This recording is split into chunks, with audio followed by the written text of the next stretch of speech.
Number 4 is constant gratitude. Constant gratitude. This is something that I just been hearing recently. Business people have discovered the gratitude, the power of gratitude.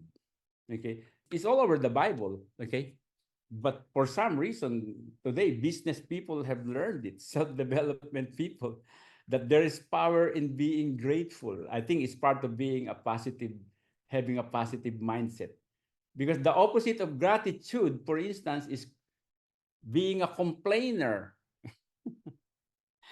People who keep complaining and complaining and complaining, they have no gratitude. I remember a long, long time ago when I was younger, they call it a disease of attitude. It's like a sickness of attitude, like being a complainer. And people don't want to be around people who keep on complaining. So that's something to be learned, okay? Constant gratitude. I was listening to this young lady preacher. She says in a given day, she would thank God for about 50 to 100 different things from the time she wakes up. Thank God for everything.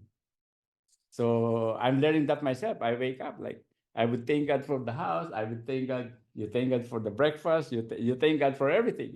You thank God for your family. You lift up your family, your children, your grandchildren.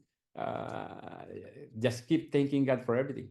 And even in the natural, like as a business person, I deal with a lot of people. I seem to be very giving to people who are thanking me. The one that doesn't thank me, I don't give again. But you tend to keep giving to the ones who are grateful. Okay, even in this charity work. Now, constant gratitude. I think also this constant gratitude diminishes our limiting beliefs. We have a lot of limiting beliefs. Okay, and it helps diminish that limiting beliefs.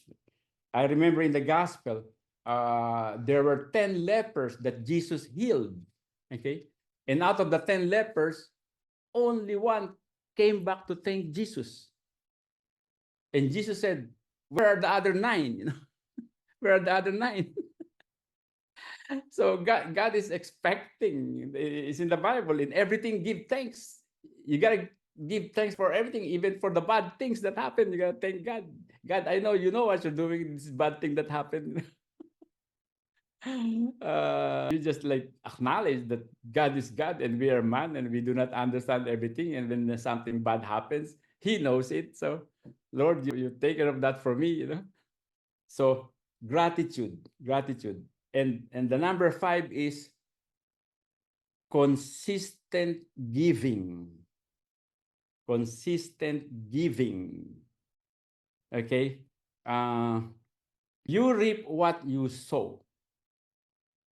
And even in the financial thing, that's why, for instance, the scripture talks about tithing.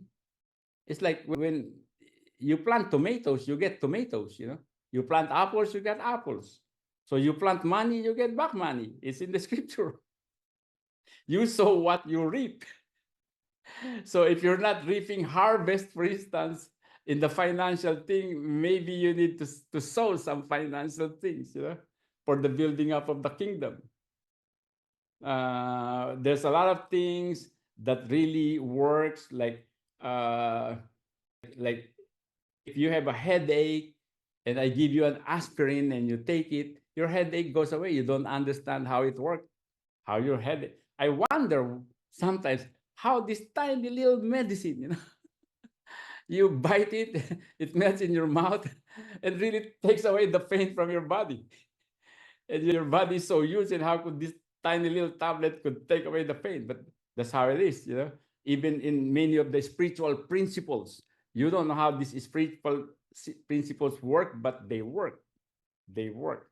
Law of harvesting and law of reaping. Okay, so you reap what you sow. You reap after you sow it, and you reap more of what you sow. It doesn't come back to you the same amount. You plant 1 tomato, it becomes 100 tomatoes.